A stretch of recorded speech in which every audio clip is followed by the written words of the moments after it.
Eh bien, bonjour à tous. Bienvenue pour cette conférence sur la thématique de la rénovation énergétique des bâtiments en route vers le label A. Nous remercions pour commencer la région, le cabinet du ministre Philippe Henry qui devrait nous rejoindre d'une minute à l'autre, et également le service public de Wallonie, en particulier Monique Gliner, Benoît Fourré, qui seront avec nous pour cette conférence.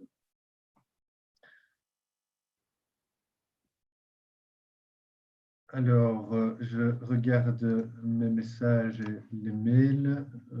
Est-ce que le ministre nous a rejoint? Je ne pense pas. Bien, mais alors je vous propose de débuter directement dans le vif du sujet et on laissera la parole au ministre lorsqu'il sera disponible. Donc, Monique Gliner, en charge de la stratégie rénovation énergétique des bâtiments au service public de Wallonie. Monique, si je peux te proposer de commencer. Oui, mais je vois un message, Nicolas, de Carole Pizzula qui indique que le ministre est connecté. Donc, peut-être que tu peux prendre le relais, je ne sais pas. Voilà. Oui, connecté. Oui, avec plaisir. Hein. Je ne le vois pas dans les conférences. Tu ne vois pas dans les participants. OK. Voilà. Bon, ben... Est-ce qu'il serait en tant que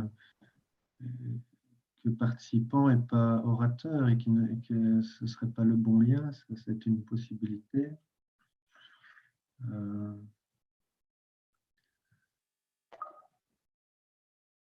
Ah, voilà, je vois que Monsieur le ministre est connecté, donc merci beaucoup, Monsieur le ministre, pour votre participation à cette conférence. Donc, Philippe Henry, vice-président du gouvernement wallon, ministre de l'énergie, du climat et de la mobilité. J'espère ne rien oublier. Monsieur le ministre, je vous propose alors d'introduire cette conférence que nous organisons en partenariat avec vous et avec Batibo sur le thème de la rénovation énergétique en route vers le label A. Votre micro est coupé, monsieur. Effectivement, excusez-moi. Bonjour à tous. La connexion, c'est toujours une aventure particulière. Voilà, on continue d'expérimenter le travail à distance, malheureusement également pour le salon Batibo. Alors, pour en venir au sujet, donc le gouvernement wallon s'est engagé à faire de la rénovation des bâtiments et de l'efficacité énergétique un objectif majeur, vous le savez, à l'horizon 2030. L'enjeu de la rénovation des bâtiments est évidemment majeur à plusieurs titres. Il est majeur inévitablement par la place que l'énergie consommée dans les bâtiments occupe dans l'ensemble des émissions de gaz à effet de serre et que nous devons réduire, bien sûr, dans le cadre de la lutte contre le changement climatique. Il est majeur aussi parce que cela représente de l'emploi, de l'activité de relance. Il est majeur parce que l'état du bâti en Wallonie est extrêmement mauvais. Et il est majeur aussi par l'enjeu de la précarité énergétique qui touche une part trop importante des ménages wallons. Alors, tenant compte de tous ces éléments-là, on a donc vraiment un objectif qui regroupe donc différentes visées. L'amélioration des performances énergétiques du bâti permet d'agir sur tous ces axes en même temps. Et la stratégie de rénovation qui vous est présentée aujourd'hui fixe des objectifs ambitieux pour cette rénovation à l'horizon 2050. À cette échéance de 2050, les logements situés sur le territoire wallon devront en moyenne être de label A décarboné. En moyenne donc, les bâtiments du secteur tertiaire, eux, devront être efficaces en énergie et neutres en carbone à l'horizon 2040 déjà. Et l'exemplarité des pouvoirs publics est également importante. Les bâtiments des gouvernements centraux et des bâtiments scolaires devront atteindre ces objectifs respectivement pour 2030 et 2035, pardon. Donc, ce ne sont pas que des intentions, puisque le gouvernement a déjà mis en place un plan de rénovation des logements publics accompagnés de moyens et a également débloqué des moyens importants pour la rénovation des bâtiments scolaires. La stratégie de rénovation, qui va donc être présentée après mon intervention, repose en partie sur un renforcement progressif des exigences de performance énergétique. Mais il faut donc bien comprendre exactement de quoi on parle, à savoir, on le résume dans le slogan « En route vers le label A ». Donc, ce ne sont plus des paliers progressifs à atteindre, mais un objectif final à atteindre, le même pour tout le monde. Il faut en rénovation que nous ayons une vision de long terme, avec à chaque étape de la rénovation d'un bâtiment, pouvoir atteindre progressivement, au fil des différentes étapes, le label A. Il s'agit d'isoler donc suffisamment chaque paroi, le toit, les murs, les fenêtres, pour que le bâtiment atteigne en fin de rénovation le label A. Donc typiquement, il serait regrettable évidemment d'isoler par exemple une toiture avec 10 cm d'épaisseur d'isolation alors qu'il en faudra 20 pour atteindre le label A ultérieurement et qu'on ne va évidemment pas refaire 2 fois la toiture. Donc c'est vraiment toute cette réflexion-là qui doit être prise en compte par rapport à l'objectif de long terme.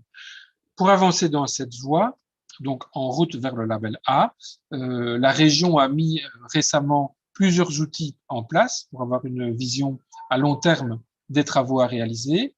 Le Quick Scan, l'audit logement, la feuille de route et bientôt le passeport bâtiment. Les intervenants suivants vous présenteront ces différents outils. Ils se trouvent aussi sur le site Wallo-Réno qui donne tous les détails. Nous voulons aussi rénover un plus grand nombre de bâtiments par an. Il faut accélérer, massifier cette rénovation, à la fois du côté public, avec des politiques spécifiques, notamment du travail sur les bâtiments publics et sur le logement public, et aussi une massification de la rénovation privée via des rénovations par quartier et des rénovations par candidature regroupée et la prise en charge, par exemple, d'une centaine de logements dans une même opération, avec une assistance complète. C'est un des projets auxquels nous travaillons actuellement en collaboration avec la Confédération de la construction, le projet Réno Plus, et les intervenants suivants, d'ailleurs, vous en diront un peu plus dans quelques instants. Pour accélérer, il faut aussi simplifier. Nous préparons actuellement une procédure simplifiée pour l'obtention des primes pour l'isolation des toitures et aussi les petits travaux d'isolation économiseurs d'énergie de moins de 3 000 €. Ce système sera complémentaire aux primes habitation en place actuellement pour permettre vraiment cette facilitation. Pour accélérer, il faut aussi accompagner, regrouper les initiatives, agir localement. Une série d'initiatives pilotes de plateformes rénovation sont en fonction à divers endroits de la Wallonie. Elles accompagnent les candidats à la rénovation tout au long du processus. Premier conseil personnalisé, facilitation pour réaliser l'audit logement, trouver une entreprise, lire le devis, obtenir les primes, etc. Elles ont aussi une attention particulière vers le public en situation de précarité énergétique.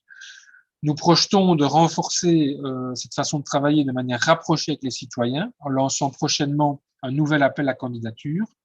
Et je suis en train également de mettre sur pied l'Alliance Climat, Emploi, Rénovation, dans le cadre de laquelle nous invitons tous les acteurs de la construction et de la rénovation à participer à la mise en œuvre des différentes actions concrètes reprises dans la stratégie de rénovation.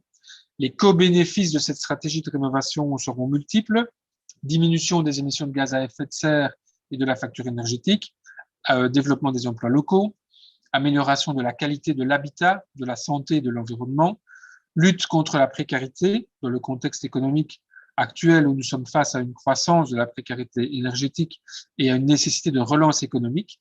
Il est évidemment nécessaire de rediriger des moyens vers les secteurs où l'impact sera le plus important.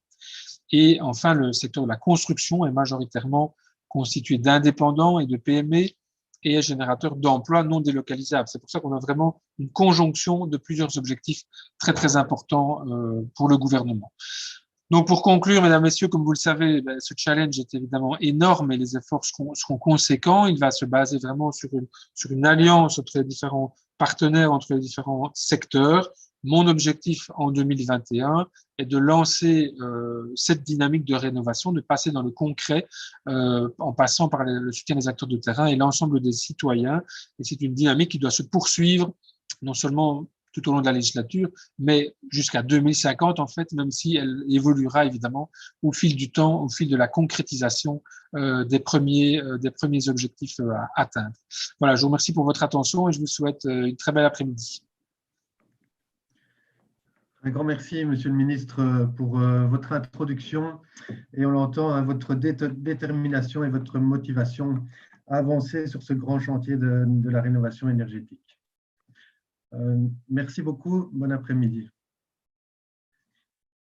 Alors, on va passer à la présentation maintenant de la stratégie wallonne de rénovation énergétique des bâtiments et je vais donner la parole à Monique Gliner du service public de Wallonie. Oui, voilà, Nicolas, donc je vais partager mon écran. Mais j'ai un peu de difficulté parce que je n'y arrive pas. Pourtant, tantôt, cela fonctionnait. Donc, vous ne voyez rien, je suppose. Non, en effet. Voilà, partager, OK. Est-ce que, comme ceci, ça fonctionne? Oui, il reste à mettre le diaporama. Oui. Voilà. Est-ce que ça convient? On a plusieurs slides qui sont affichés en même temps. Ce n'est pas encore le Oui, donc, attends. Hein, donc, je dois basculer vers le paramètre de mode. Voilà, comme ceci? Oui, parfait, Monique. Merci. Voilà. Donc, voilà, un petit réglage. À force d'utiliser tous ces outils différents, je m'y perds. Donc, je vais vous présenter la stratégie wallonne à long terme de rénovation énergétique des bâtiments, donc telle qu'elle a été revue et présentée au gouvernement ici en novembre 2020. Donc, pour cela, je vais reprendre un peu le contexte qui a donné lieu à cette mise à jour, puisque la stratégie de rénovation énergétique à long terme existait déjà auparavant, donc la dernière version datant de 2017. Expliquer également brièvement l'approche qui a été suivie pour cette mise à jour, et enfin les éléments clés de la stratégie de rénovation wallonne, en résumant, pour terminer, les actions prioritaires pour passer à une phase accélérée de mise en œuvre, donc de réalisation de rénovation énergétique. Alors le contexte de la mise en œuvre, enfin de la réalisation de cette mise à jour, donc s'inscrit dans un cadre plus large que le cadre wallon, puisqu'il s'inscrit dans le cadre européen. Donc les objectifs européens ont été revus fin 2020 pour 2030, c'est-à-dire réduire de moins 55% les émissions de gaz à effet de serre par rapport à 1990, tout en continuant à garder comme objectif en 2050 la neutralité carbone. Donc cela pour tous les secteurs concernés, avec un accent important pour les bâtiments, puisque les bâtiments sont identifiés comme étant un secteur clé pour améliorer fortement l'efficacité énergétique. Et on retrouve donc les mesures liées au bâtiment dans le projet de Renovation Wave présenté par la Commission. Au niveau belge également, l'accord de gouvernement a repris cet objectif pour 2030 de moins 55% de réduction des émissions de gaz à effet de serre, ainsi que la neutralité carbone. Et au niveau fédéral, il y a donc un plan d'investissement pour rénover les bâtiments. La région wallonne avait déjà, elle, dans la déclaration de politique régionale de l'automne, inclus l'objectif ambitieux de moins 55% de réduction donc de gaz, d'émissions de gaz à effet de serre, et la stratégie wallonne de rénovation à long terme a inclus donc ces objectifs dans le cadre de sa révision. Donc on peut donc dire qu'ainsi, dans la stratégie, on retrouve un grand nombre de mesures qui sont tout à fait en phase avec ce que l'on retrouve dans la Renovation Wave au niveau européen. Alors la stratégie de rénovation s'inscrit donc dans cet agenda européen vers la neutralité carbone pour capturer le rôle clé des bâtiments. Comme je l'ai dit, la stratégie ne date pas d'aujourd'hui. La première version a été publiée en 2014 lors de la transposition de la directive relative à l'efficacité énergétique qui avait été publiée en 2012. Cette première version de stratégie était très light. Elle n'a d'ailleurs pas été mise fort en évidence au niveau européen, puisqu'elle ne répondait pas nécessairement à toutes les attentes auxquelles elle aurait dû. Donc cette stratégie a été mise à jour complètement revue en 2017. Et la Commission donc l'a évaluée et a remis un avis plutôt favorable, puisque cette version a été classée 3e parmi les stratégies présentées par les États membres. La Commission a également fait toute une série de commentaires pour l'améliorer. Et entre-temps, de nouvelles exigences ont été publiées au niveau européen dans le cadre de la directive PEB 2018 qui fixait d'autres exigences, dont la nécessité pour les États membres d'adopter donc cette stratégie de rénovation énergétique à long terme en insistant sur certains aspects complémentaires. Donc ceci fait l'objet de la mise à jour que je vais vous présenter donc maintenant. L'approche suivie pour la mise à jour par la région a été de faire appel à des appuis externes, notamment le bureau d'études Climact, qui s'est associé avec Financité et le CIS de l'ULB pour pouvoir développer des thématiques qu'il fallait développer davantage et compléter ainsi la stratégie. Les éléments clés de contenu donc, restaient structurés de la même manière que la stratégie de 2017. Donc, les mesures et actions restent structurées autour des 3 axes qui avaient été identifiés comme prioritaires. Donc, c'était notamment le cadre, l'offre et la demande, ces 3 axes interagissant entre eux. Le cadre, c'est essentiel. Il faut un cadre pour assurer la transparence, la stabilité, la crédibilité propice aux investissements énergétiquement efficaces. Ce cadre doit être renforcé. L'offre, c'est également un élément essentiel. Il s'agit là de mettre à disposition du marché des fournitures et des services au profit d'une meilleure efficience énergétique. Il faut aussi surtout s'appuyer sur des professionnels compétents et de qualité et en plus grand nombre. Donc, si on veut accélérer le nombre de rénovations, l'offre actuelle ne suffira pas. Donc, il y a vraiment là un défi majeur à rencontrer. Enfin, il faut agir sur la demande pour des bâtiments énergétiquement performants. Et il y a dans la stratégie une série d'actions et de mesures qui permettent d'actionner davantage cette demande, tout en développant également en même temps, et ça c'est essentiel, une stratégie de financement. Donc il faut développer une stratégie pour renforcer la disponibilité et l'accessibilité aux outils de financement. Alors les points sur lesquels les travaux de 2019-2020 ont porté visent de manière plus spécifique donc la stimulation des rénovations lourdes, les mesures et les actions qui s'attaquent aux bâtiments les moins performants, les mesures et les actions également qui pallient les divergences d'intérêts, par exemple entre les propriétaires bailleurs et les locataires, pour ne citer que, des mesures et des actions qui doivent également s'attaquer à la précarité énergétique et qui doivent viser aussi tous les bâtiments publics. Donc, ce sont vraiment les éléments principaux sur lesquels la stratégie a été adaptée. Enfin, en ce qui concerne les mesures de financement, donc il y avait lieu lors de cette révision de favoriser l'agrégation de projets, d'avoir des actions qui permettent de réduire les risques perçus, qui permettent également de mieux utiliser les fonds publics, et il faut également veiller à améliorer l'investissement pour la rénovation des bâtiments publics.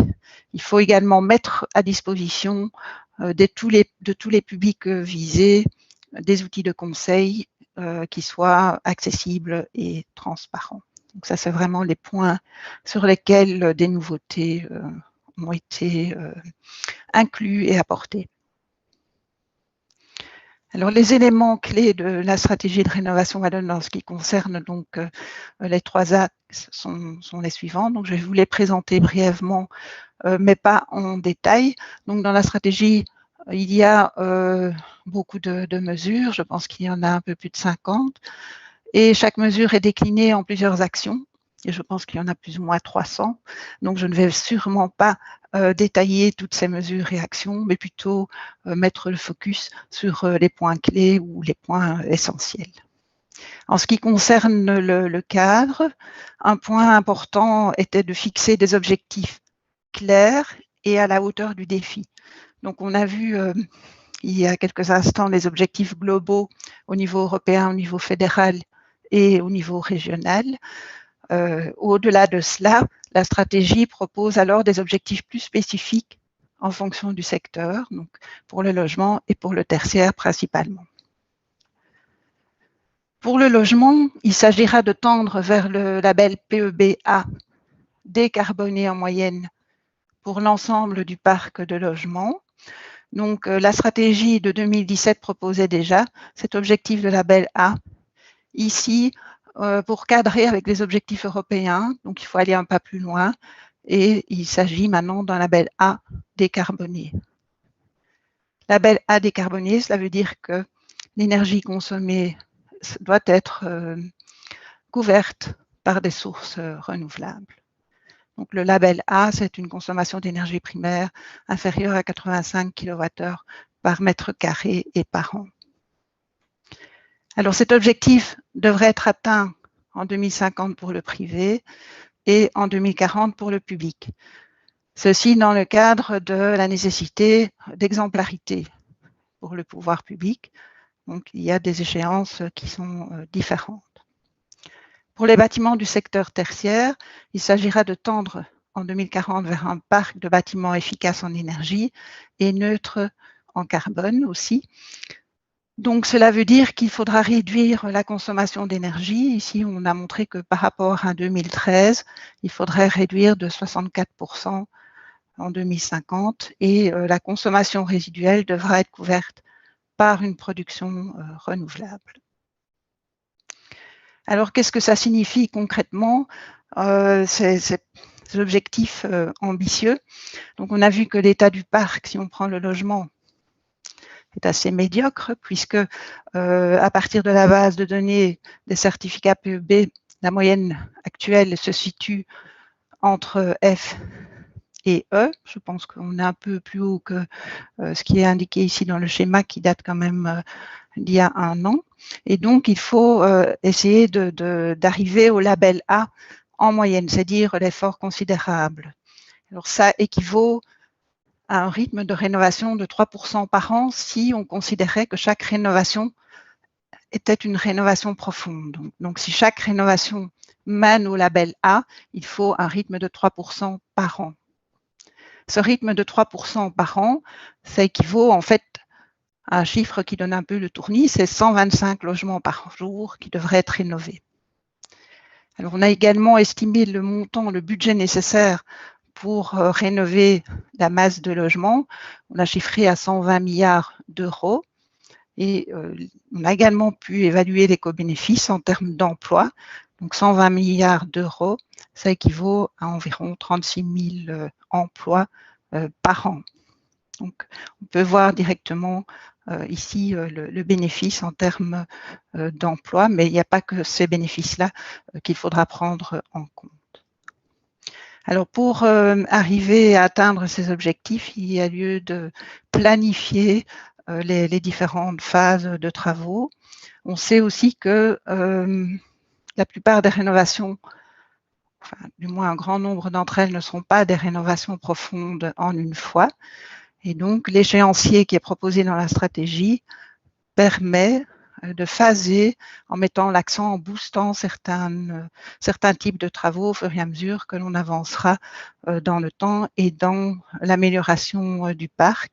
Donc, il s'agit à la fois d'augmenter le rythme annuel de rénovation par étape, tout en stimulant les rénovations profondes en une fois vers le label A, mais ça ne suffira pas. Donc, ceci en agissant sur les labels les plus mauvais F et G, il faut également en même temps travailler sur les bâtiments qui ont de meilleurs labels, donc B, C et D, mais qui ne sont peut-être pas suffisamment isolés.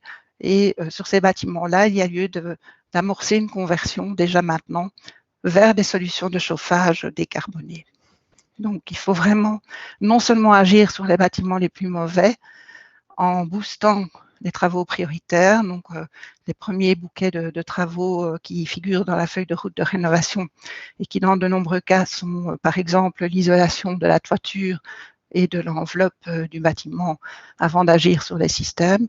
Il faut à la fois agir sur ces bâtiments-là, mais aussi sur tous les autres. Alors, en ce qui concerne le non résidentiel, l'objectif de moins 55% de gaz à effet de serre en 2030 nécessite vraiment d'accélérer dans les 5 prochaines années le rythme de rénovation et de mettre aussi en avant l'exemplarité des pouvoirs publics. Donc, l'échéancier en tient compte, car il s'agira pour les bâtiments des gouvernements centraux d'atteindre la neutralité carbone déjà en 2030. Donc, les bâtiments des gouvernements centraux, ce sont par exemple les bâtiments du service public Wallonie ou les bâtiments du fédéral qui sont implantés sur le territoire de la région wallonne.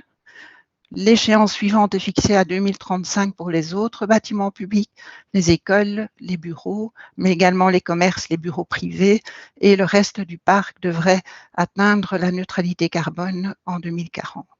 Donc c'est vraiment une planification qui est très ambitieuse et très serrée, mais qui a été établie en prévision de l'atteinte des objectifs tels qu'ils sont fixés à tous les niveaux. Alors, outre cette planification et ces objectifs spécifiques, la stratégie propose également le renforcement du cadre normatif.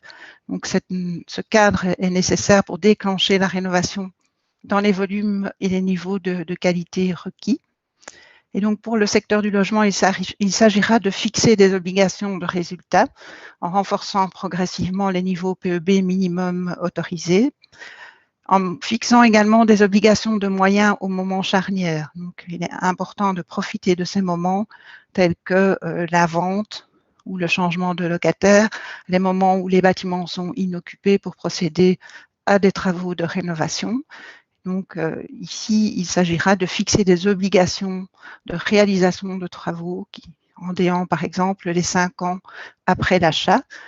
Ces mesures réglementaires devront s'accompagner d'aides pour rendre possible la réalisation des travaux et il faudra vraiment faire attention à ce que l'accès à la propriété et l'offre de logement soient maintenus dans des niveaux suffisants. En ce qui concerne le secteur tertiaire, c'est la même chose. Donc, l'obligation de résultat consiste en l'établissement d'échéances progressives pour l'amélioration de performance vers les objectifs à long terme. Et ces obligations pourraient être appliquées à des ensembles de bâtiments organisés par territoire, par exemple au niveau local, par niveau de compétences, par secteur d'activité ou par gestionnaire de bâtiments.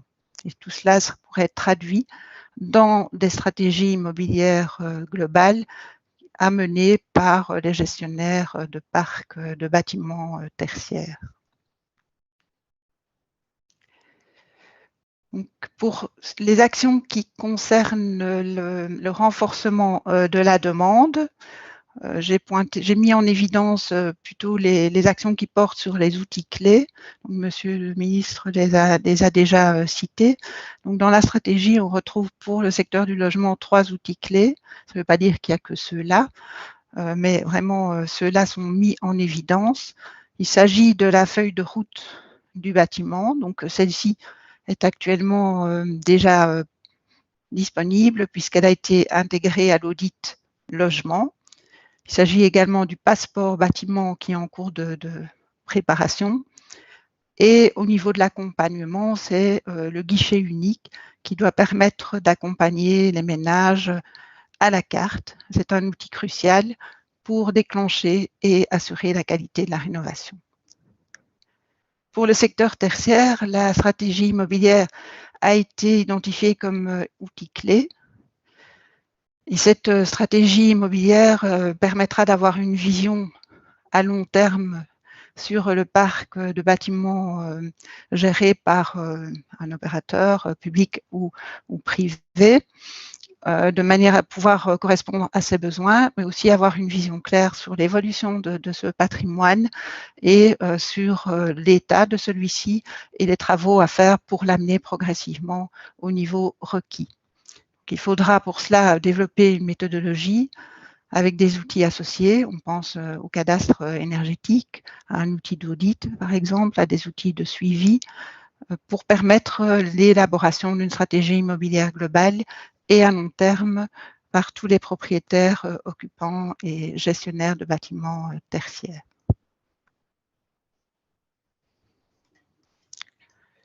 Bien, je n'arrive pas à passer au slide suivant.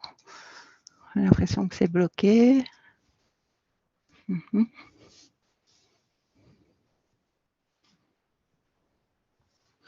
Bien.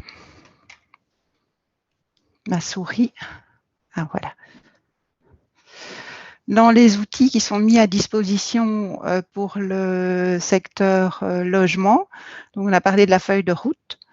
Entre-temps, un autre outil intermédiaire a été mis à disposition via le site Énergie. Il s'agit de l'outil QuickScan. L'outil QuickScan a été développé dans le cadre d'un projet européen qui s'appelle Live Be Real, en collaboration notamment avec la région flamande. L'outil QuickScan est un outil de sensibilisation qui vient vraiment au tout début du processus de réflexion. Et c'est un outil qui permet au propriétaire d'évaluer lui-même et rapidement et en ligne le niveau énergétique de son habitation en tenant compte des améliorations qui ont déjà été apportées. Alors, l'outil permet d'avoir des recommandations standardisées rapidement pour atteindre le label A. Donc, c'est vraiment une approche très standardisée mais et rapide qui permet vraiment d'attirer l'attention sur l'état du bâtiment et sur les travaux qui seraient nécessaires pour amener le bâtiment à un niveau de performance attendu pour atteindre le label A. Alors, le QuickScan oriente vers les outils plus précis tels que l'audit logement. L'audit logement, c'est maintenant le passage obligé pour actionner les primes habitation. Et donc, l'audit logement est un outil qui analyse le bâtiment beaucoup plus en détail en proposant toute une série de mesures d'amélioration, intégrant aussi les aspects salubrité et sécurité et intégrant donc les objectifs de la stratégie de rénovation à long terme. La feuille de route est intégrée aux résultats de l'audit logement et elle permet d'organiser les travaux qui sont nécessaires pour atteindre le label A en différentes étapes. Il y en a 4 maximum qui reprennent plusieurs bouquets de travaux suivant les travaux prioritaires. Et cette feuille de route permet d'établir la trajectoire de rénovation du logement en permettant aux propriétaires de voir à quel niveau il peut arriver en fonction de ces différentes étapes. Et l'objectif, c'est de donner une vision globale et à long terme des travaux à entreprendre pour atteindre l'objectif de 2050. Cette feuille de route, elle permet aussi de s'assurer que les travaux qui sont envisagés ne bloqueront pas l'évolution future du bâtiment et qu'il n'y aura pas donc d'effet lock-in. Enfin, le passeport bâtiment est lui un outil, donc comme je l'ai dit, en préparation. Il se rapprochera de l'outil que vous connaissez peut-être déjà au niveau de la région flamande, le Woning Pass. Donc, il s'agit d'avoir quelque part une plateforme qui est créée pour le citoyen et qui permet de donner accès à toute l'information de son logement, information qui est disponible, issue de sources authentiques, par exemple telles que les certificats, mais pas que. Et donc, il s'agit, à travers du passeport bâtiment, d'aider le citoyen à la rénovation de son bâtiment. Et en même temps, c'est aussi un outil qui permettra à l'administration de monitorer l'avancement de la stratégie de rénovation vers l'atteinte de ses objectifs. L'idée, c'est que l'outil passeport bâtiment soit disponible également via les supports actuels, le smartphone ou le PC portable. Donc, le passeport bâtiment devrait être disponible fin 2022-2023 si tout se déroule dans les timings qui sont actuellement fixés. Alors, en termes d'accompagnement des ménages, le guichet unique a été pointé également dans la stratégie et par les différents acteurs participants au groupe de travail comme un outil clé qui permet d'offrir une offre d'information réactive et un accompagnement à la carte en fonction des besoins. Donc, le guichet unique devra s'appuyer sur les différentes portes d'entrée qui existent actuellement, donc les acteurs tels que les guichets de l'énergie, les conseillers énergie, enfin, il y a pas mal de choses qui existent déjà en termes de sensibilisation, d'information du grand public et d'accompagnement technique. Et l'idée d'offrir une solution intégrée pour l'ensemble des questions qui se posent dans le cadre d'un projet de rénovation en offrant un accompagnement à la carte, c'est-à-dire un accompagnement qui peut être limité pour certains ménages qui le souhaitent à un relais vers des professionnels de qualité, par exemple des professionnels certifiés ou agréés. Ça peut être aussi un accompagnement tout au long du processus de rénovation par un coach rénovation. Il ne s'agit pas ici d'inventer un nouveau métier. Coach rénovation, ça peut être l'architecte, ça peut être l'auditeur énergétique. Et enfin, pour le ménage qui a besoin d'un accompagnement beaucoup plus complet, c'est-à-dire les ménages qui, pour toutes sortes de raisons, ne se sentent pas capables de réaliser un projet de rénovation, eh bien, il s'agit de les accompagner, de mettre à leur disposition un gestionnaire de rénovation qui pilotera l'entièreté du processus. Donc, ça peut être aussi des ménages qui n'ont pas de moyens financiers et que l'on pourrait accompagner alors du début jusqu'à la fin. Et l'accompagnement porterait également sur un accompagnement financier. Alors, outre ce guichet unique, on parle d'accompagnement financier. Donc là, le financement est vraiment un point stratégique. Donc, les enjeux sont importants puisqu'on a chiffré un budget de l'ordre de 120 milliards d'euros à mobiliser pour la rénovation des logements et un budget de 34 à 57 milliards d'euros pour la rénovation des bâtiments tertiaires. Et donc, il faut vraiment faire une stratégie détaillée pour le financement qui permette d'activer tous les moyens possibles. Donc, dans la stratégie de rénovation, on trouve donc un chapitre vraiment détaillé qui reprend l'ensemble des mesures, actions qui peuvent être actionnées en fonction du type de bâtiment, donc soit des bâtiments par exemple appartenant au pouvoir public, en distinguant également les logements privés, en distinguant enfin aussi les bâtiments tertiaires appartenant au secteur privé. Et donc, le tout, c'est vraiment de mobiliser l'ensemble des sources de financement possibles, mobiliser l'épargne privée, mobiliser les fonds européens, mobiliser les fonds régionaux, donc vraiment mobiliser tout ce qui est possible donc avec des projets qui peuvent être aussi innovants. Donc, le troisième axe concerne le renforcement de l'offre et donc des capacités du secteur de la rénovation. Ici, je ne vais vraiment pas rentrer dans les détails. Je pense que Nicolas va présenter des actions relatives à cette capacité à renforcer pour le secteur de la rénovation. Mais dans les mesures et actions qui sont reprises dans le cadre de la stratégie, il s'agit notamment de booster l'innovation. Donc, c'est vraiment trouver des solutions qui permettent notamment de réduire le besoin de main-d'œuvre, qui permettent d'augmenter la qualité et qui permettraient aussi de réduire les coûts. Outre cet aspect innovation, il faut assurer la qualité de la formation. Donc, assurer la formation à la PEB, notamment de tous les métiers qui sont impliqués dans les projets de construction de rénovation, avoir un programme d'accompagnement et de formation spécifique à la rénovation énergétique profonde pour les entrepreneurs du secteur de la construction organisé par la Wallonie, mais lié aussi au développement des plateformes de rénovation énergétique en développement dans les communes. Donc, Monsieur le ministre a évoqué ces plateformes et un prochain appel pour en augmenter le nombre. Donc, il s'agit de développer et de renforcer l'approche de la rénovation globale profonde d'un bâtiment, ainsi que les méthodes de coordination entre entreprises pour ce type de chantier. Donc, c'est un point également identifié comme crucial. Enfin, il s'agira de stimuler les acteurs au niveau local par la mise en place de grappes d'entreprises locales qui sont capables de proposer aux citoyens une offre de rénovation globale profonde de leurs bâtiments, notamment donc via ces plateformes locales de rénovation. Enfin, pour tester, apprendre et amorcer la pompe, la stratégie propose de lancer des initiatives pilotes. J'en ai repris certaines parmi celles-ci. Donc, il s'agirait de réaliser au minimum une campagne pilote de rénovation profonde par an en se concentrant sur des cibles spécifiques telles que les bâtiments publics et les logements d'intérêt public. Donc, on a déjà actuellement le plan de rénovation des logements publics qui se met en place au niveau de la Fédération Wallonie-Bruxelles.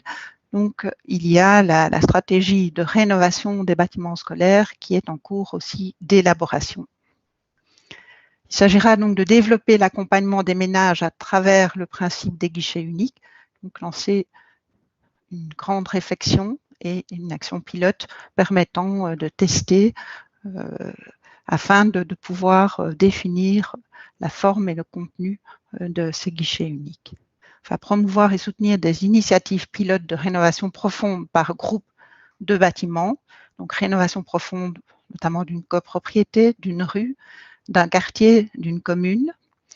Encourager aussi via une expérience pilote de convention cadre entre acteurs financiers et SPOE des prêts à taux préférentiels avec des garanties sur emprunt pour offrir des solutions de financement aux ménages qui n'ont pas accès nécessairement au crédit classique. Donc, mettre en place la mobilisation également de financement privé par exemple une participation à des plateformes participatives, mener enfin une expérience pilote de pré-rénovation énergétique attachée au bâtiment. Quelques expériences existent déjà à ce niveau et on peut s'en inspirer. Stimuler le développement enfin de l'économie circulaire dans le secteur de la rénovation. Donc les actions de la stratégie de rénovation énergétique à long terme s'inscrivent pleinement et sont à développer donc, en lien avec les stratégies actuellement mises en place au niveau de la Wallonie. Je pense ici notamment à la stratégie en économie circulaire, mais également à toutes les actions visant à promouvoir des matériaux durables et la protection donc, de l'environnement. Donc, en résumé, la stratégie à long terme, c'est aussi l'occasion de faire d'une pierre plusieurs coups. Donc, si améliorer l'efficacité énergétique est ici un objectif prioritaire, au-delà de cet aspect, on vise également à limiter donc, la précarité énergétique et bien entendu à augmenter le confort et le bien-être et la santé des occupants, améliorer la qualité des logements, améliorer la qualité de l'air, que ce soit l'air extérieur ou l'air intérieur, agir sur l'emploi, avoir une action également sur l'environnement. Et différentes études ont permis de chiffrer un peu ces co-bénéfices. On estime que pour 1 euro investi dans la rénovation, eh bien, on peut aller jusqu'à 5 euros de bénéfices qui peuvent être répartis en termes d'économie, d'impact sur la santé, d'approvisionnement énergétique plus sécurisé et surtout d'impact évité du changement climatique. Alors, ces co-bénéfices devront être chiffrés lors de la mise en œuvre de la stratégie de rénovation énergétique. Donc, il y a la nécessité de faire un rapportage qui est demandé par l'Europe et le rapportage ne portera non seulement sur les gains énergétiques et le nombre de bâtiments rénovés, mais également sur les co-bénéfices. Et donc, en résumé, les mesures prioritaires qui figurent dans la stratégie de rénovation énergétique à long terme pour déclencher cette transformation visent donc à inciter à rénover, tout en assurant que tout projet de rénovation s'inscrit dans une réflexion globale, en assurant également la qualité de la mise en œuvre, ainsi qu'une utilisation optimale du bâtiment. Donc, c'est quelque part presque tout le cycle de vie du bâtiment qui doit être envisagé. Donc, une fois que les travaux sont achevés, il faut également veiller à la manière dont l'occupation va être réalisée, mais aussi l'usage et la maintenance du bâtiment. Et donc, les mesures prioritaires, comme je l'ai dit, portent principalement sur une gouvernance et des objectifs à la hauteur du défi. Elles doivent veiller à assurer la cohérence entre les différentes politiques. Il y a lieu donc d'établir un cadre réglementaire qui soit stable, progressif et techniquement faisable. Mettre en place un guichet unique pour l'accompagnement des ménages qui soit proactif de A à Z et montrer l'exemple avec la rénovation des bâtiments publics. Enfin, il faut renforcer les capacités du secteur de la rénovation et assurer la cohérence et la disponibilité des solutions de financement. Des initiatives pilotes sont nécessaires pour tester, apprendre et amorcer la pompe. Et enfin, il ne faut pas oublier la communication adaptée. C'est un élément important et qui doit être permanent pour communiquer sur les objectifs, les moyens de les atteindre et sensibiliser tous les secteurs qui sont visés. Donc voilà, je vous remercie de votre écoute. Merci beaucoup, Monique, pour cette présentation. Exercice difficile quand même, bien réussi de synthétiser 50 mesures, 300 actions, ou encore pour ceux qui veulent lire le rapport complet, 235 pages de rapport, donc ici synthétisé en une demi-heure. C'est quand même un bel exercice bien mené.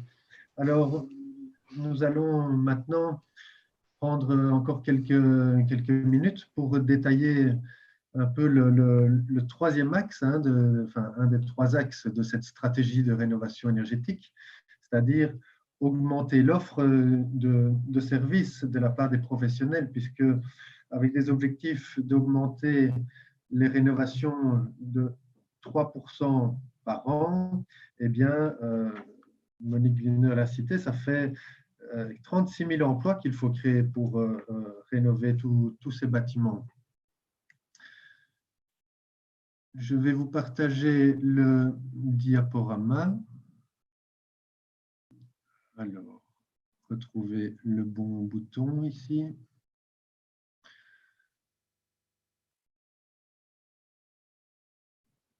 Voilà. Donc, nous allons nous partager la présentation. Laurent Rouidan, qui est le président de la plateforme wallonne de l'isolation, et moi. Alors, est-ce que ça fonctionne? Oui. Laurent, je te laisse la main pour commencer.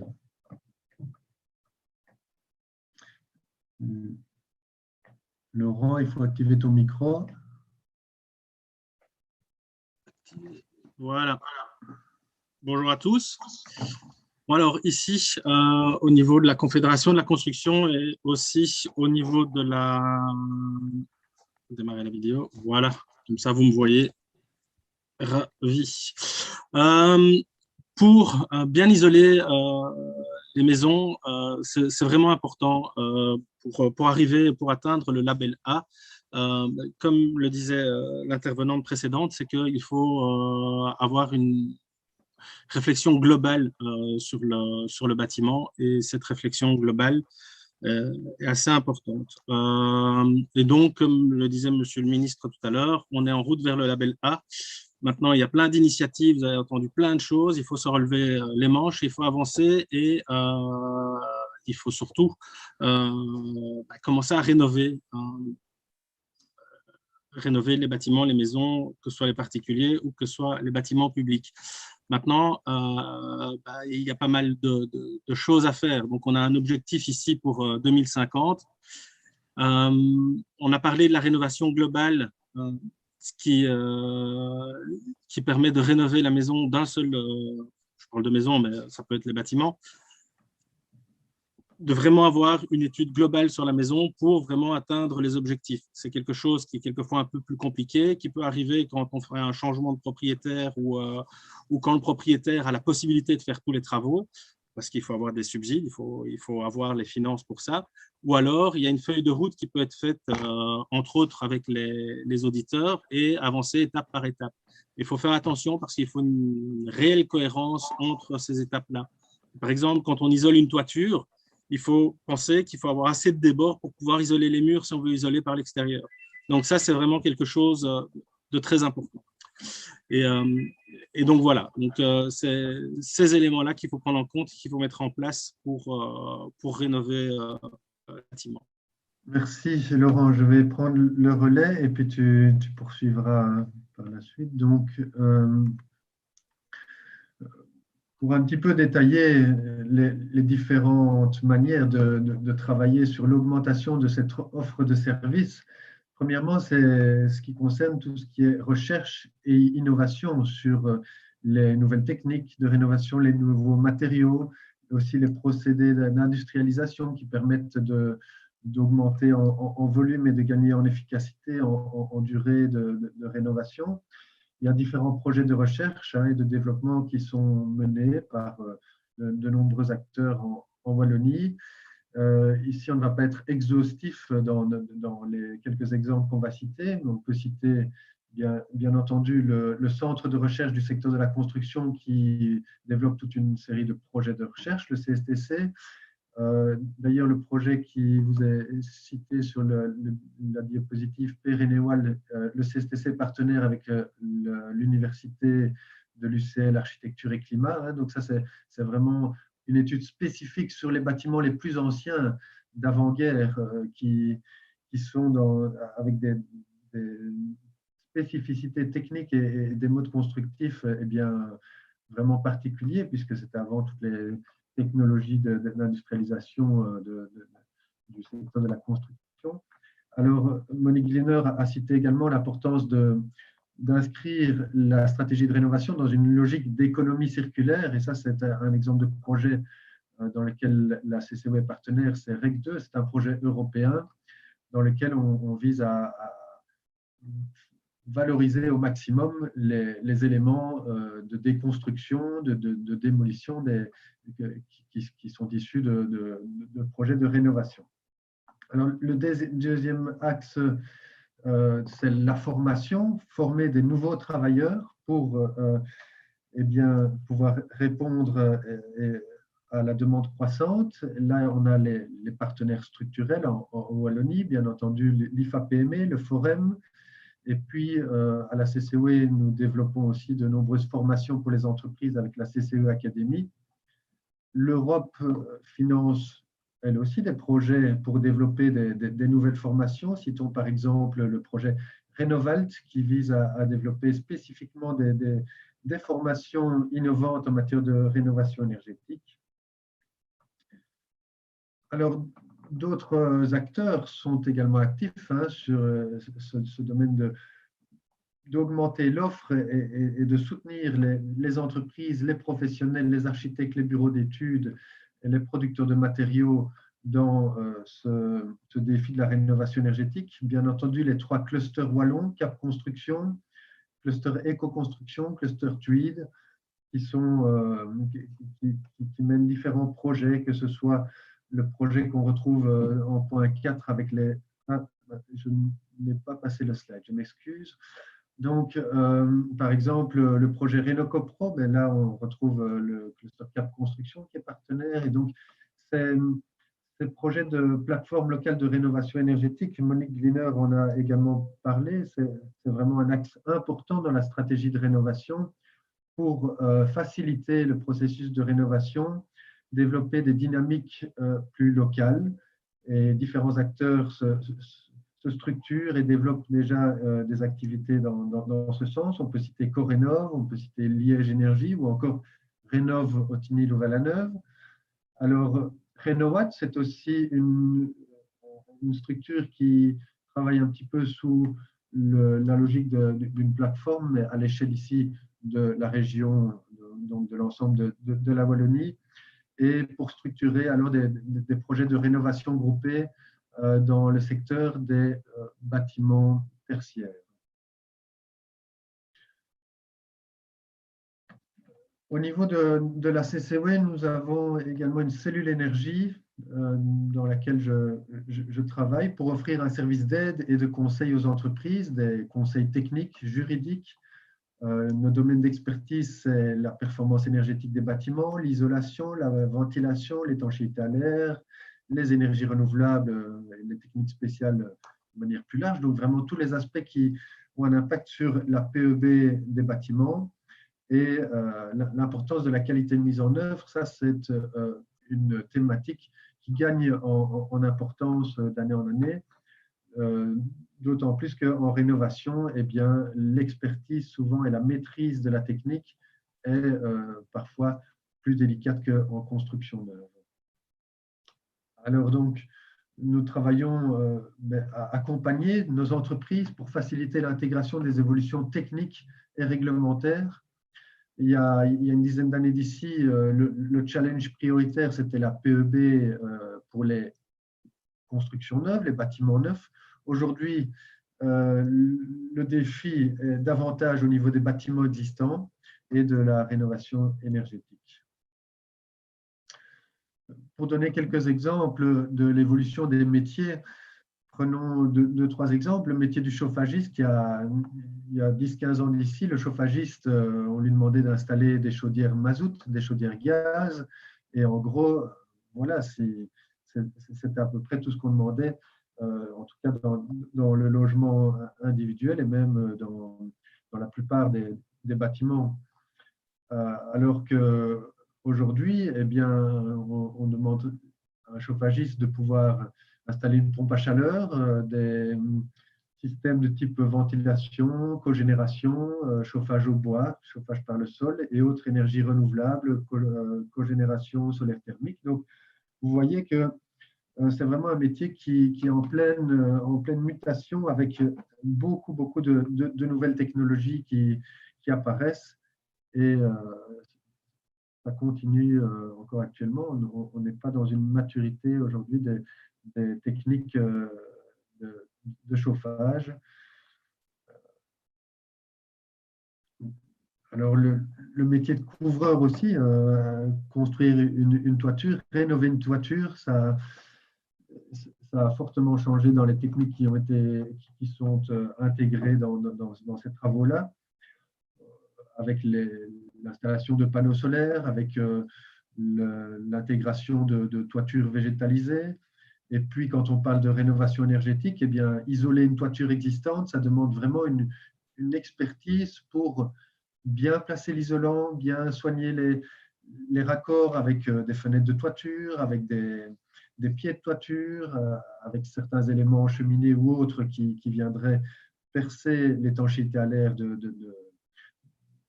la toiture. Donc, voilà, vraiment une nécessité pour les couvreurs de se former et de maîtriser des nouveaux concepts qui, il y a encore aussi 10-15 ans d'ici, étaient beaucoup moins répandus et connus. Un dernier aspect où on est en plein dans l'innovation, là, c'est l'Internet of Things, IoT, donc les objets communicants. Hein. On installe dans les bâtiments des capteurs qui récoltent toute une série de données et d'informations et par les technologies Wi-Fi, 3G et autres systèmes sans fil, Bluetooth, eh bien, on peut rapatrier ces différentes données à un système central qui les analyse et puis qui envoie des informations de commande aux différents équipements du bâtiment. Alors, ça a des implications certainement au niveau énergétique, mais pas que, hein, sur les aspects confort, sécurité. Mais donc, là, encore beaucoup d'innovation et d'évolution au niveau des métiers. Alors, dans le travail d'information et de sensibilisation des entreprises, nous organisons des visites de chantier ou des conférences, des formations. Ça fait également partie des missions de la cellule énergie. Alors maintenant, eh bien, Laurent va vous parler de la plateforme wallonne de l'isolation, hein, l'isolation des bâtiments existants.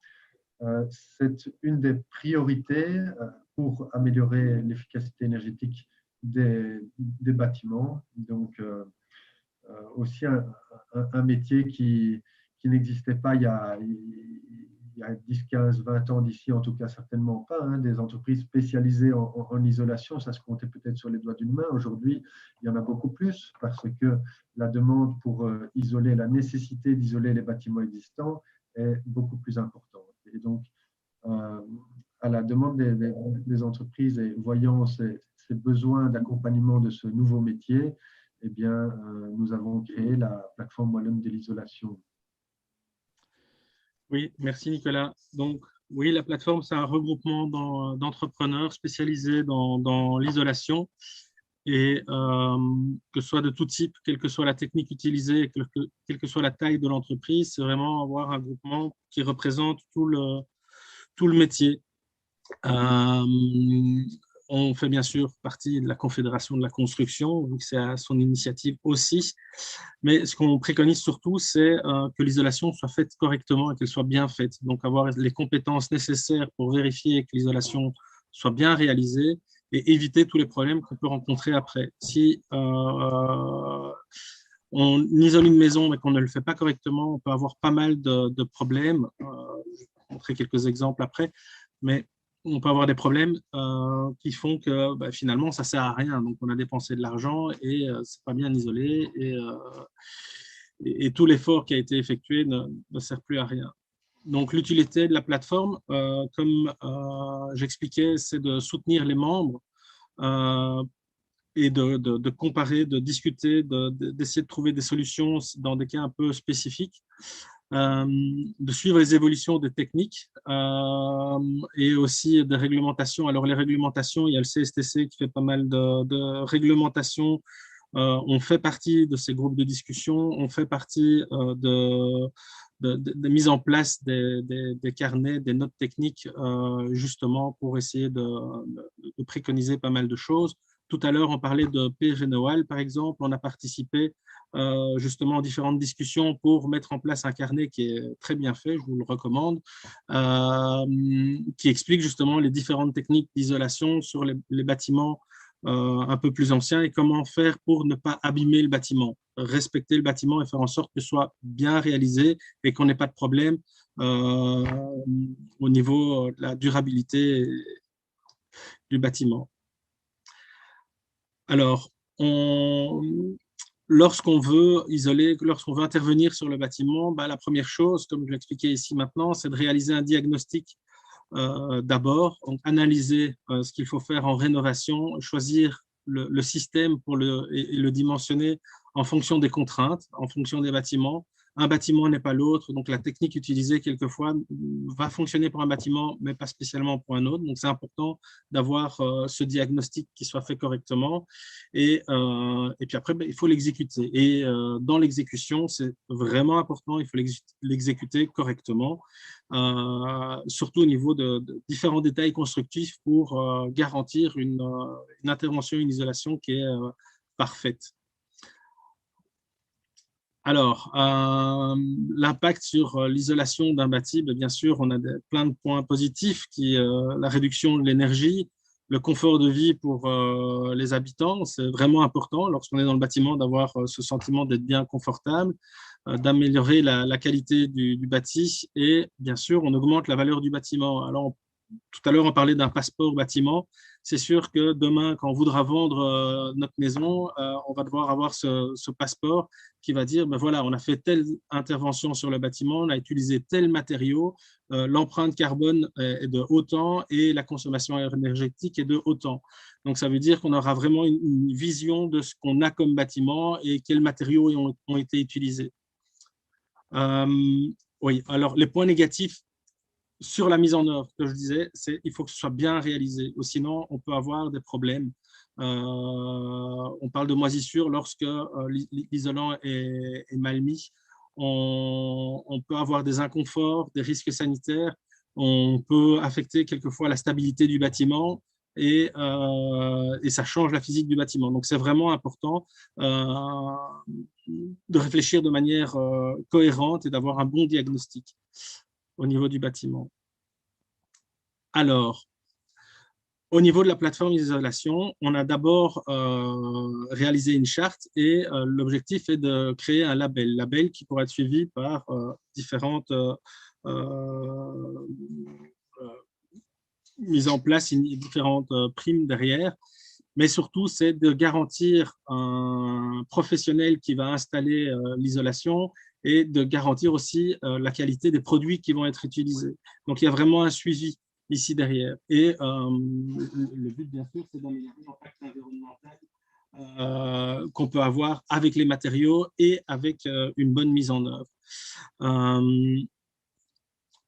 Pourquoi développer ce label? Déjà, il y a beaucoup d'intervenants lorsqu'on fait une rénovation et donc on peut aider aux prescriptions. Donc déjà, au niveau de l'auditeur, l'isoleur peut intervenir pour donner déjà son avis, son diagnostic. Ça permet aussi de bien coordonner l'ensemble des travaux. Donc, on a un architecte qui est aussi présent, donc il faut essayer de faire en sorte que tout le monde comprenne ce qu'on est en train de faire et comment on va le faire de manière efficace et cohérente. Nous, de par notre métier, on a toutes les compétences qu'il faut pour améliorer la formation des travailleurs aussi. Donc, en permanence, on est en train d'essayer d'expliquer aux personnes qui mettent en place l'isolation quelles sont les bonnes techniques à utiliser. Et parallèlement, on a aussi des formations qui sont organisées, entre autres par le Forum, pour justement avoir des ouvriers qui sont compétents. Et donc voilà, donc, au niveau des contrôles, ce qui est important aussi, c'est de pouvoir avoir un suivi. Lorsqu'on fait une intervention sur un bâtiment, quelquefois on peut avoir un problème, quelque chose auquel on n'a pas pensé lors du diagnostic. Ce suivi est vraiment super important. Il arrive qu'on ait un problème et derrière le problème, on va le solutionner et on ne va rien arrêter. On va faire en sorte que ce soit solutionné correctement pour le client et qu'il puisse utiliser son bâtiment correctement. Oui, super. Merci beaucoup, Laurent, pour Voilà. la présentation de la plateforme wallonne de l'isolation. Avec grand plaisir. L'entreprise pour laquelle tu travailles, Otra, c'est un bel exemple d'une entreprise qui cherche, qui est très dynamique et qui innove dans cette thématique de la rénovation énergétique en testant différents matériaux, différents produits. On voit d'ailleurs derrière toi le mur qui a été isolé par l'intérieur. Et voilà, donc il y a vraiment une recherche d'innovation, de rechercher les meilleurs matériaux avec les bonnes applications. Et ça fait vraiment plaisir d'avoir des entreprises qui se bougent pour relever cet enjeu de la rénovation énergétique. Merci. Alors, pour terminer, en 2-3 mots, se projeter un petit peu sur l'avenir et sur les prochains mois. Donc, on a le projet Rénov+, le ministre en a cité, ce sera un partenariat entre la région et puis le CTC, la CCW, Greenwind et encore toute une série d'autres partenaires pour structurer une offre au niveau de la rénovation des logements privés. Donc, en aidant vraiment les propriétaires à rénover leur logement de manière plus facile, en diminuant le risque via une assurance qualité qui serait proposée aux propriétaires, d'aller vraiment jusqu'à une rénovation label A dans le cadre de Rénov+, et en essayant de diminuer le coût par l'organisation de rénovation groupée à l'échelle du quartier ou à l'échelle d'un ensemble de logements, comme c'est aussi fixé comme stratégie dans la stratégie de rénovation, hein, parce qu'il y a un intérêt lorsqu'on regroupe des projets, mais de diminuer par économie d'échelle certains coûts et de pouvoir aussi développer des concepts et des éléments constructifs réplicables qui pourraient être industrialisés ou semi-industrialisés et donc gagner comme ça du temps sur chantier, diminuer également les désagréments pour le propriétaire durant la phase de travaux. Donc, tous des objectifs auxquels le projet Rénov+ répond dans ce cadre-là. Alors, il y a d'autres projets qui ont été également cités. précédemment le plan de rénovation des logements publics, un large plan développé par le ministre du Logement, avec le soutien du ministre de l'Énergie dans le cadre de la stratégie rénovation. Monique Gliner a cité un prochain appel à projet où c'est le ministre Henry qui est donc sur les plateformes locales de rénovation énergétique. Le plan rénovation des bâtiments scolaires à l'échelle de la communauté française. L'Alliance climat-emploi-rénovation qui va se lancer aussi dans les prochains mois. Donc, vous voyez que les initiatives vont arriver vont se concrétiser ici de manière plus accélérée. On va passer vraiment à la phase d'opérationnalisation de cette stratégie rénovation. Mais tous ces sujets, eh bien, on aura certainement le cas d'en rediscuter dans les prochains mois. Ici, je vous propose de passer au mot de conclusion et de laisser la parole à notre directeur général, Francis Carnoy, et ensuite on aura le temps pour des questions-réponses.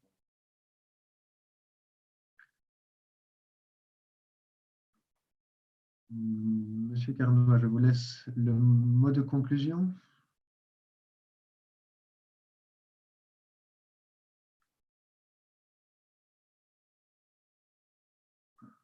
Alors, je vais peut-être essayer de contacter notre directeur, mais en attendant, si vous avez des questions, déjà, n'hésitez pas à… Voilà. Est-ce que vous m'entendez maintenant? Oui, parfait, on vous entend. Ah, parfait. Voilà. Grand merci, Nicolas. Désolé pour ce petit contretemps. Je voulais remercier les organisateurs de ce webinaire de la qualité des interventions, en commençant par le ministre Henry, qui nous a introduit le sujet de manière très claire. Remercier également Batibo, qui nous a permis d'organiser ce séminaire avec un public non seulement d'entrepreneurs, mais également de candidats rénovateurs intéressés. Remercier Madame Gliner du service public de Wallonie, donc de la région wallonne, pour son expertise technique. Et alors remercier les experts du secteur de la construction, de la Confédération Construction Wallonne, M. Ruidan de la plateforme de l'isolation et M. Spies, que l'on vient d'entendre également comme expert. Ça fait beaucoup de monde pour un séminaire, mais le thème est tellement important. On l'a dit, on parle de 120 milliards d'euros comme enjeu économique pour rénover l'ensemble du bâti. Le bâti, c'est les bâtiments scolaires, c'est les logements publics, c'est les bâtiments publics, c'est les logements privés. On a parlé surtout du logement privé. Et donc voilà, le but, l'ambition est d'atteindre déjà à l'horizon 2030 55% des gaz à effet de serre en moins. À l'horizon 2050, la neutralité carbone. Donc on mesure bien l'ampleur de l'ambition.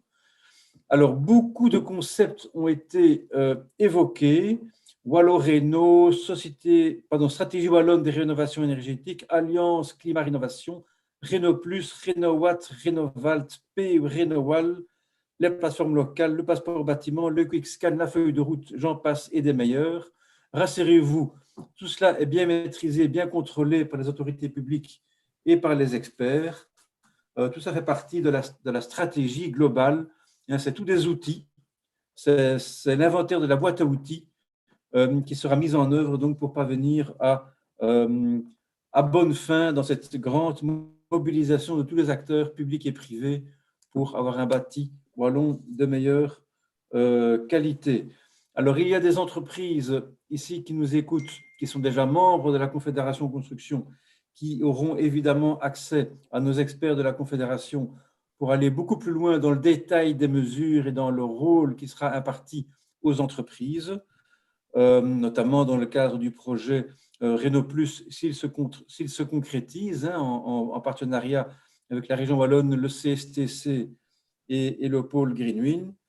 Et de notre côté, comme confédération, de toute façon, nous veillerons à ce que les entreprises soient accompagnées au mieux dans ce processus qui ne sera pas simple, mais qui apportera beaucoup d'activité au secteur. On accompagnera les entreprises, donc avec la région wallonne, qui parle bien également de soutenir l'offre. L'offre en la matière, c'est les entreprises, c'est l'emploi dont on aura besoin pour exécuter ce programme. C'est une maîtrise des coûts, c'est une maîtrise de la qualité.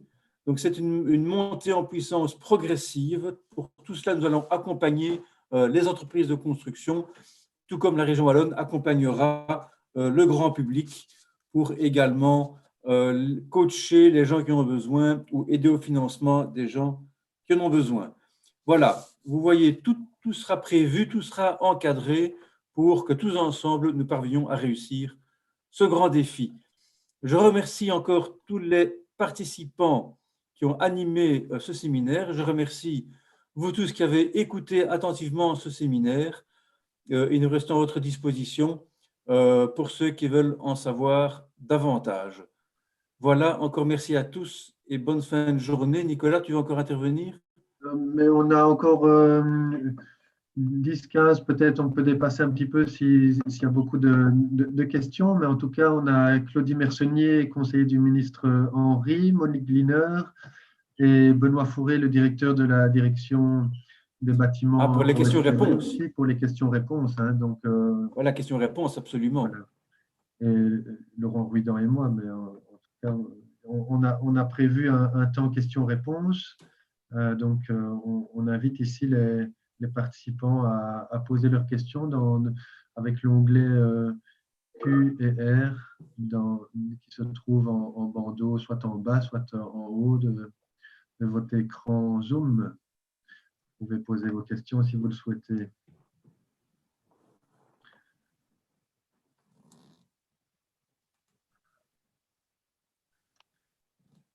Alors, eh bien, apparemment, c'était clair. Pas de questions. En tout cas, je ne sais pas si... On va laisser encore 2-3 minutes. La première question, c'est souvent un petit peu la plus difficile pour lancer le débat. Je vois ici donc dans la discussion écrite des précisions sur les chiffres. Donc, c'est 120 milliards d'euros pour le parc de logements privés wallons et 30 à 60 milliards d'euros pour la rénovation des bâtiments non résidentiels. Et voilà. Est-ce qu'il y a des questions au niveau de... On a une question qui est posée ici, c'est sur la manière d'effectuer le suivi des résultats, en fait. Donc, la question, c'est une question globale. On a présenté des ambitions, des actions, des mesures. Et y a-t-il aussi prévu d'avoir des outils de suivi, en fait, des résultats de la stratégie?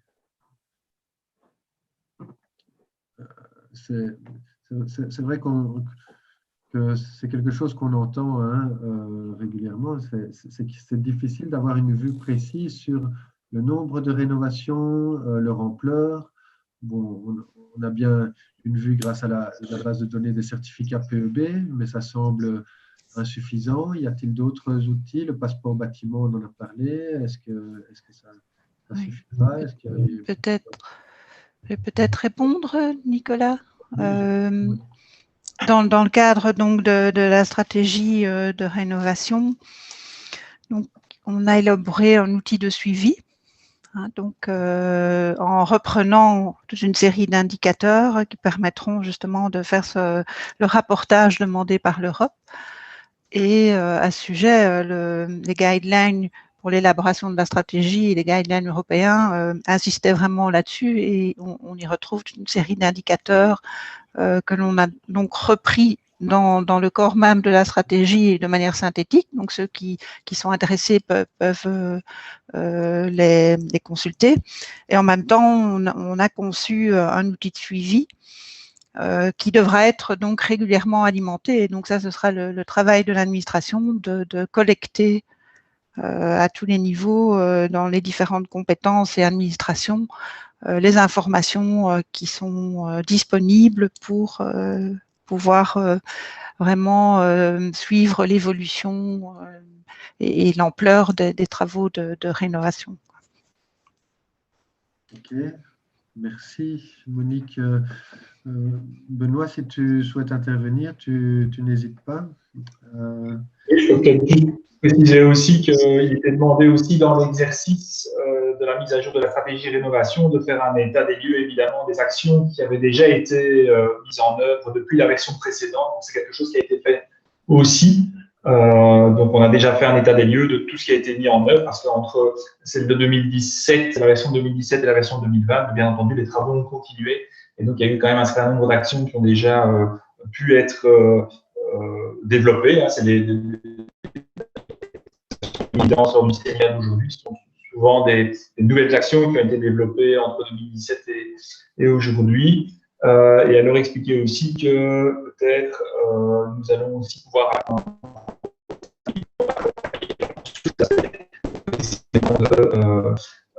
de suivi des indicateurs, de rapportage et aussi de communication du coup, vers la Commission, vers le gouvernement wallon, vers les entrepreneurs, mais également vers le grand public sur l'état de mise en œuvre des différentes actions. Voilà. Ok, bien. Merci, Benoît. Une question sur les formations, une question de M. Tong, un couvreur bien connu de la région liégeoise. Où, comment, quand, pour qui, et quelles garanties sur le respect de l'architecture. Donc là, Jean-Marie, c'est une question générale hein, pour les couvreurs et de manière plus large, mais sur l'aspect spécifique de l'isolation des toitures, et comme on a parlé tout à l'heure, le ministre, il est prévu de simplifier les procédures de primes pour accélérer l'isolation des toitures. Donc là, on a entamé un partenariat avec le Forum pour développer une formation spécifique isolation des toitures existantes, parce que c'est clair qu'il y a des besoins de ce côté-là. Donc, voilà, je pense que vu les besoins en formation, il y a de la place pour un grand nombre de projets. Pour que ceci soit un succès, eh bien, il est plus intéressant qu'ils répondent réellement à une demande des entreprises. Au niveau de l'isolation des toitures existantes, là, on a eu plusieurs demandes de la part d'entreprises de couverture ou d'isolation, voire de menuisiers qui réalisent aussi des travaux d'isolation de toiture par l'intérieur. Donc là, la demande était clairement identifiée. La formation est quasi développée, donc on va pouvoir l'organiser prochainement. Voilà pour un exemple sur l'isolation des toitures, mais différentes autres formations sont en cours. Pour donner un exemple d'une formation en cours de développement avec Renovalt et l'IFA PME, c'est une formation de gestionnaire coordinateur de projets de rénovation énergétique. Et donc ça, c'est un profil, un nouveau profil, un petit peu de coordinateur de projets de rénovation qu'on pourrait retrouver aussi bien dans une plateforme locale de rénovation énergétique que dans une entreprise générale ou dans une entreprise spécialisée en rénovation, mais également dans un bureau d'études ou un bureau d'architecture. Donc, il y a vraiment plusieurs initiatives qui sont occupées de voir le jour et qui semblent vraiment tout à fait répondre aux besoins de formation. Si quelqu'un souhaite ajouter quelque chose, hein, n'hésitez pas. Oui, Nicolas. Oui, Claudie. Claudie Mersonnier, bonjour à tous. Donc, je fais partie du cabinet du ministre en tant que conseiller énergie pour le secteur du bâtiment. Et c'est une question fort intéressante. C'est vraiment le genre de question auquel on va accorder une grande attention dans le cadre de l'Alliance climat, emploi, rénovation. Donc, c'est mettre les acteurs en présence sur différents thèmes, dans différents groupes de travail.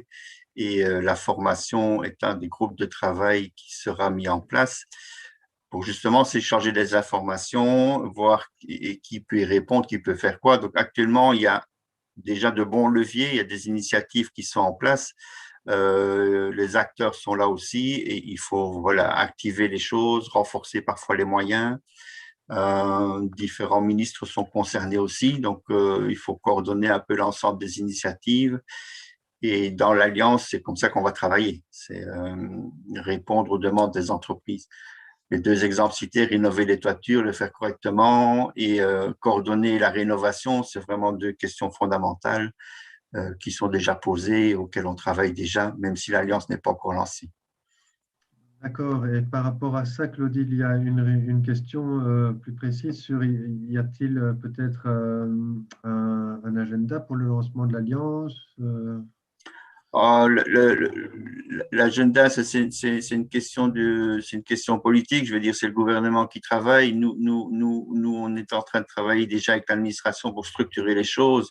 Les projets se préparent, donc et le terrain n'attend pas pour avancer. Nous non plus, des moyens, des appels à projets sont déjà mis en route. Donc le calendrier, je ne le connais pas. Voilà, il n'est pas encore précisé. Oui. Ok. Bien, mais en tout cas, ce sera, si pas avant l'été, en tout cas, Je suppose. certainement, en tout cas, on va dire à l'automne ou plus tard. Nous espérons tous, en tout cas. Ok, merci Claudie. Encore un petit commentaire pour Jean-Marie Tong. Donc, c'est une formation pratique ici pour l'isolation des toitures. C'est une formation en atelier sur des maquettes grandeur nature avec différents types de matériaux, différents éléments constitutifs des toitures pour travailler sur l'étanchéité à l'air, les raccords, etc. Donc, on souhaite bien développer des formations pratiques pour les entrepreneurs. Alors, on va passer à la suite. Compte tenu des dégâts potentiels liés à une isolation mal mise en œuvre, ne faudrait-il pas penser à l'accès au métier d'isoleur? Si massivement des pathologies font leur apparition dans les années à venir, nous aurons des bâtiments isolés, mais d'autres problèmes à gérer. Donc là, on est tout à fait conscient, et les entreprises d'isolation qui vraiment sérieuses sont très conscientes de cet enjeu-là. Et c'est la raison pour laquelle elles ont souhaité développer des actions spécifiques pour le métier d'isoleur. Là aussi, un travail a été entamé avec la région, avec le service public de Wallonie, avec le cabinet du ministre, et ça va pouvoir prendre également un nouvel élan et dans le cadre de l'Alliance emploi, climat, rénovation, puisqu'il est vraiment prévu de travailler spécifiquement sur cette thématique de la qualité de mise en œuvre qui est essentielle en rénovation. Sur le terrain, comment la région wallonne peut mieux mobiliser les PME? La plateforme wallonne est un outil, mais pas encore assez représentatif. Une aide financière à la mobilisation de la plateforme wallonne de l'isolation est-elle possible? Car les PME sont fort peu intéressées aujourd'hui. Elles s'occupent surtout de leur quotidien. Bien, mais donc, effectivement, les petites entreprises, les TPE, les PME sont beaucoup la tête dans le guidon, vu la complexité administrative, les différentes difficultés que représente le métier de chef d'entreprise dans la construction. Les entrepreneurs ont fort à faire et parfois même pas le temps de bien bénéficier des différents conseils et supports qui leur sont proposés, mais c'est bien le rôle de la CCW de vous aider et différentes collaborations existent et se poursuivent avec les pouvoirs publics. Si vous avez peut-être une demande plus précise d'un besoin plus spécifique, mais revenez vers moi, vous avez mes coordonnées et alors on peut en discuter pour voir ce qu'on peut développer de manière plus précise pour répondre à vos besoins. Mais n'hésitez pas à préciser la question. Alors, comment sensibiliser les ménages les plus précaires à la nécessité de rénover leur bâtiment? Donc, ça, c'est vraiment une question liée à la sensibilisation des ménages et puis à la précarité financière, à la précarité énergétique. Quelles sont les mesures spécifiques qui sont proposées dans ce cadre-là? Oui, donc je ne sais pas si on va pouvoir, je peux peut-être prendre un petit peu la parole, donc peut-être expliquer qu'il y a effectivement un axe spécifique qui a été approfondi au niveau de la précarité énergétique dans la stratégie de Renault. Je ne pense pas qu'on va pouvoir évidemment rentrer dans le détail des actions ici aujourd'hui. Je vous invite à aller peut-être voir ce qui est indiqué dans le document et puis nous revenir si vous avez encore des questions. Il faut savoir aussi que voilà, on ne part évidemment pas non plus de zéro dans le cadre de la sensibilisation de ces publics précarisés. Nous, on a déjà toute une série d'actions qui sont en place, que ce soit les primes habitation qui aujourd'hui ont un coefficient multiplicateur fonction de la situation financière des différents ménages d'une part. On a aussi l'opération MEBAR, qui est une opération qui existe déjà depuis de nombreuses années, sur laquelle on est en train de retravailler à la demande du cabinet. Donc, ce sont des réflexions qui sont également en cours. Et puis, dans le cadre de la stratégie, peut-être une action qui est un petit peu plus spécifique et de laquelle Monique a parlé. Il s'agit du guichet unique et donc de la nécessité de pouvoir accompagner davantage ces publics, puisque ce sont des publics très particuliers qu'il faut vraiment prendre davantage par la main que d'autres types de publics. Donc ça, c'est vraiment une des solutions, c'est ce guichet unique. Et ça peut également être les plateformes de rénovation ou la poursuite de l'expérience sur les plateformes de rénovation, puisqu'on a expliqué aussi, le ministre a expliqué tout à l'heure qu'il y avait déjà une expérience pilote qui était en place depuis 1 an en région wallonne et que ces plateformes allaient être, l'expérience va être poursuivie cette année. Et donc, c'est aussi l'occasion de toucher ce public. Il ne faudra pas oublier évidemment le volet, c'est toujours un volet terriblement important qu'on doit pouvoir approfondir, intensifier dans les années à venir. Voilà, quelques éléments de réponse.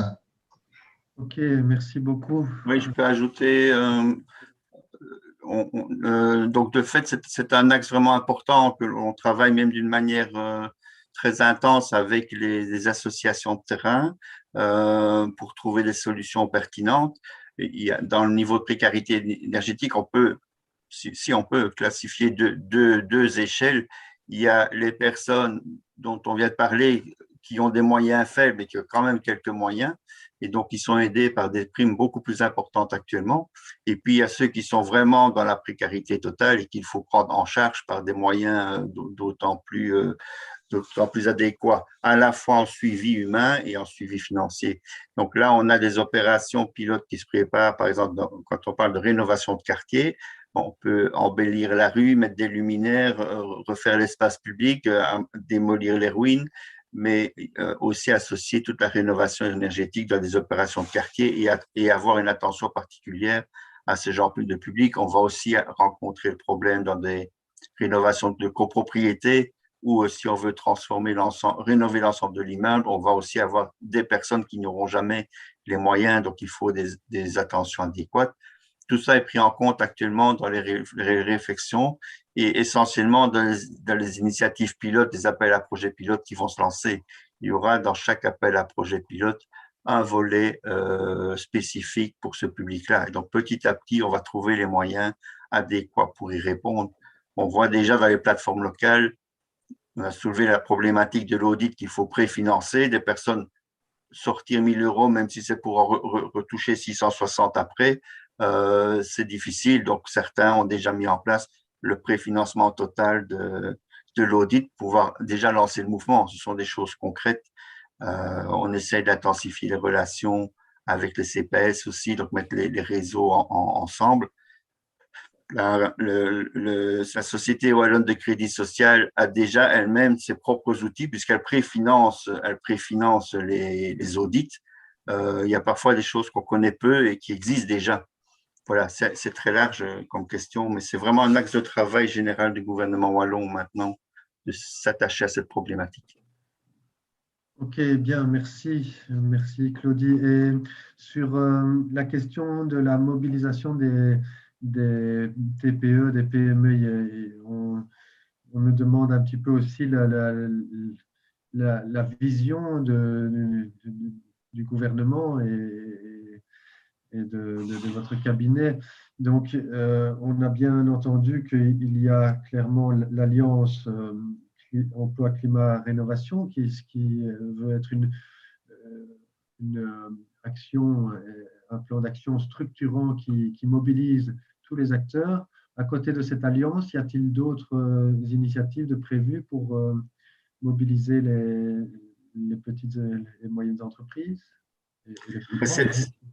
C'est au sein de l'Alliance que ça se passe. Donc, l'Alliance, c'est vraiment tout un programme d'activation de la stratégie rénovation sur la durée de la législature. Donc, c'est au sein de l'Alliance qu'on travaille l'activation, le soutien aux petites et moyennes entreprises. Vous avez lancé l'initiative de RénoPlus, qui est là, et c'est de travailler à une autre échelle, à très grande échelle, la rénovation. Il reste un fait que le secteur de la construction est constitué en grande partie de toutes petites entreprises, des gens qui travaillent à l'échelle vraiment de leur région, voire de leur commune ou quelques communes environnantes. On ne peut pas se permettre, avec l'ambition de la stratégie Réno, de laisser un quelconque entrepreneur sur le côté au profit d'autres. Donc, tout le monde, on doit vraiment activer tous les leviers, en ce compris l'autoconstruction. Je veux dire, on sait aussi que le Belge est fort attaché à rénover sa maison. C'est parfois un projet de vie aussi. Donc, ces personnes-là, elles font un travail autant qu'elles le fassent dans l'esprit de la stratégie Réno, qu'elles arrivent elles aussi au label 1, qu'elles arrivent elles aussi à ne pas avoir de problème d'humidité après avoir isolé leur maison. Donc, tout qui rénove sa maison doit être pris en compte. C'est tous ensemble qu'on doit y arriver. Ok, bien, merci beaucoup. Je pense qu'on a fait à peu près le tour des questions. En tout cas, ici, au niveau du timing, on a un petit peu dépassé. Il restait un commentaire sur, dans le cadre des formations, peut-on imaginer devoir se mettre en place des chantiers écoles? Bien, c'est une proposition intéressante dans le cadre de projets pilotes, projets chantier école. Certainement intéressant. On garde cette idée et peut-être voir dans quel cadre est-ce qu'on pourrait structurer, développer ce genre d'initiative. On démarre même la réflexion à partir de l'école primaire. Hein. Donc, on soutient des programmes de formation au niveau primaire et le secondaire aussi. Donc, l'insertion sur chantier, la visite de chantier de réalisation, pour encourager les jeunes à se lancer dans le métier de la rénovation. Donc, il faut absolument valoriser ce travail.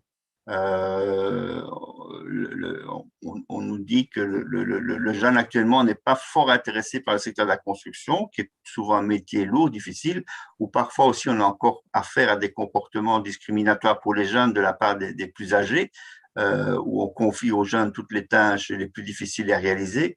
Donc là, on a aussi un travail pédagogique qu'on veut vraiment lancer pour gratifier le jeune, valoriser son travail. J'avais eu un témoignage d'une personne qui avait fait une journée porte ouverte chez elle, d'une classe qui est venue voir le chantier. Et finalement, les élèves, en voyant la dame satisfaite du travail des ouvriers, se disaient « Ah, c'est un chouette métier, les gens sont contents de ce qu'on fait. » Alors qu'au départ, ils se disaient « Ouais, on est manœuvre, on ne fait rien, les gens ne nous considèrent pas. » Et là, ils avaient vraiment été mis en valeur. Et c'est aussi une porte d'entrée importante pour intéresser des jeunes à voir que c'est un métier vraiment d'avenir. Tout à fait. Oui, merci beaucoup, Claudie, de terminer sur cette note de sensibilisation des plus jeunes, parce que c'est ça l'avenir, hein, rénover jusqu'à 2050, on en a pour 30 ans, donc ceux qui seront sur les chantiers dans 15 ans, dans 20 ans, ils sont à l'école primaire aujourd'hui. Tout à fait. Ok, bien, mais je propose de conclure là-dessus, de remercier Claudie Mersonnier, Monique Gliner, Benoît Fourré, Laurent Ruidan, Francis Kernois, et puis mes collègues Mathieu Debroux, Anaïs Rouquier pour l'organisation pratique du webinaire. Pour nous, la CCW, c'était la première fois qu'on faisait un couplage Zoom et live YouTube, donc c'était l'occasion de tester ces fonctionnalités-là. Ça a bien fonctionné. On vous remercie tous pour votre attention et au plaisir de continuer à travailler sur cette mise en œuvre de la stratégie de rénovation énergétique.